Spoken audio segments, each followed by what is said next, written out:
kembali lagi bersama Miss Angel di sini.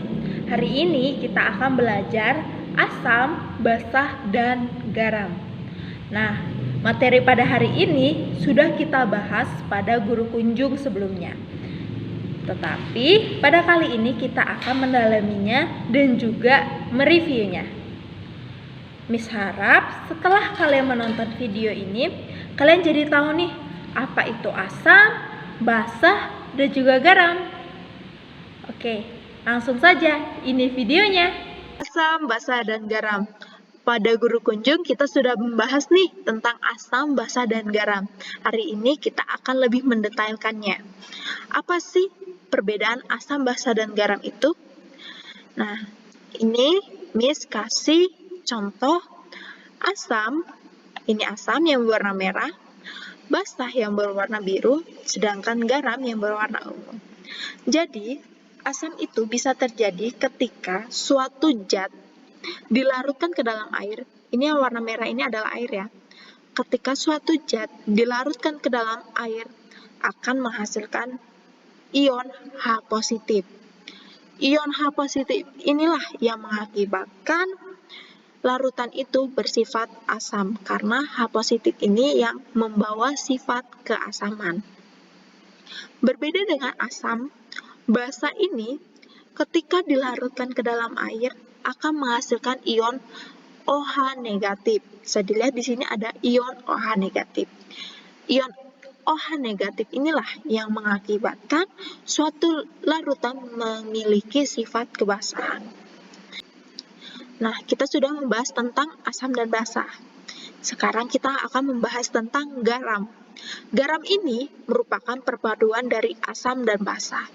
Contohnya Na ini merupakan basah, sedangkan Cl ini merupakan asam. Asam ketemu basah akan menghasilkan garam, seperti itu. Untuk lebih mendetailnya, kita akan melihat perbedaan antara asam dan basah.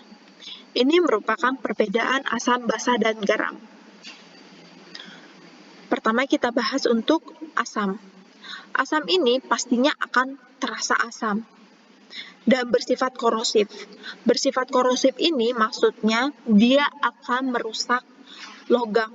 Contohnya seperti paku, ketika kita beri air garam, dia akan menjadi berkarat, seperti itu. Selanjutnya dia akan menghantarkan arus listrik. Nah, sama seperti pada guru kunjung, kertas lakmus biru akan berubah menjadi merah. Selanjutnya, asam ini akan bisa menetralkan basah. Nah, kalau basah ini, dia akan terasa pahit atau getir, bersifat kuastik. Bersifat kuastik ini maksudnya dia akan merusak jaringan kulit. Contohnya seperti sabun. Mengapa ketika kita menyuci sabun, tangan kita akan menjadi kasar, bahkan terkadang sampai melepuh? Itu karena basah ini memiliki sifat kuastik yang dapat merusak jaringan kulit, seperti itu. Selanjutnya, dia akan mampu menghantarkan arus listrik. Kertas lakmus merah akan berubah menjadi biru, seperti pada pertemuan guru kunjung. Selanjutnya, menetralkan asam. Kalian tahu nggak mengapa ketika kita sakit mah disuruh minum Promax atau obat-obat mah? Kita sakit mah itu terjadi karena asam lambung, sifat asam. Asam lambung ini naik, memiliki pH yang sangat tinggi, sehingga kita perlu basah yang mampu untuk menetralkannya. Nah, obat-obat mah ini merupakan contoh dari basah. Jadi ketika asam lambung naik, maka kita minum contohnya Promax. Promax ini bersifat basah yang mampu menetralkan asam. Tuh. Selanjutnya garam. Garam ini merupakan perpaduan asam dan basah. Jadi dia dapat menghantarkan arus listrik seperti asam dan basah. Dan dia tidak akan mengubah warna karena dia bersifat netral. Selanjutnya, asam, basah, dan garam ini memiliki pH. Jadi, pH keasaman dan kebasahan itu memiliki pH 0 sampai 14. Untuk pH di atas 7 itu akan bersifat basah.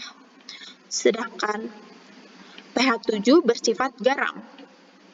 0 sampai 6 itu bersifat asam. Seperti itu. Nah, berdasarkan kekuatannya, asam basa ini memiliki kekuatan asam atau basa yang kuat dan asam dan basa yang lemah. Apa sih asam basa yang kuat? Jadi seperti ini. Tadi asam itu memiliki pH 0 sampai 6. Jadi semakin ke bawah pH-nya, maka akan semakin kuat asamnya. Tapi ketika semakin tinggi, maka asamnya akan semakin lemah. Kebalikan dari asam, kalau basa, semakin tinggi pH-nya, maka akan semakin basah. Tapi ketika semakin ke bawah, maka akan semakin lemah basahnya. Jadi semakin tinggi, dia akan semakin kuat basahnya. Jika dituju akan netral, seperti itu. Nah, kuat dan lemahnya ini tentunya dipengaruhi dengan faktor ion H positif untuk asam dan OH negatif untuk basah.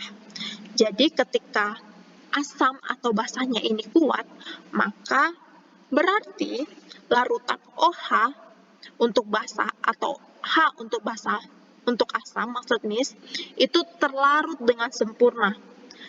Tetapi jika lemah, berarti OH negatif dan H positifnya tidak terlarut dengan sempurna. Ini adalah contoh larutan asam dan basa yang kuat dan yang lemah.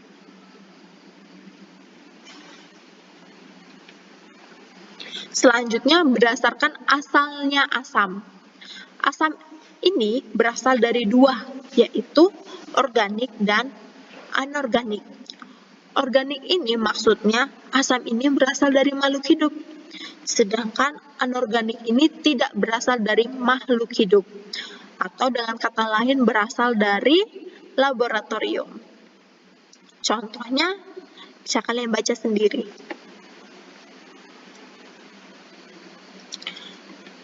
Nah, sekarang kita akan membahas tentang asal garam.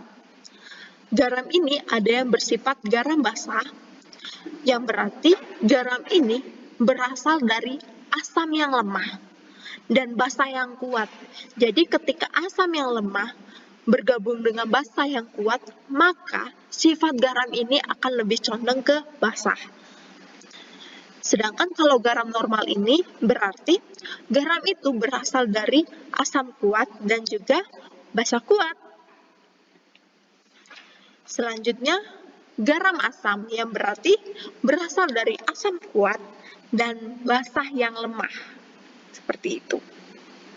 Oke, sekian untuk asam, basah, dan garam.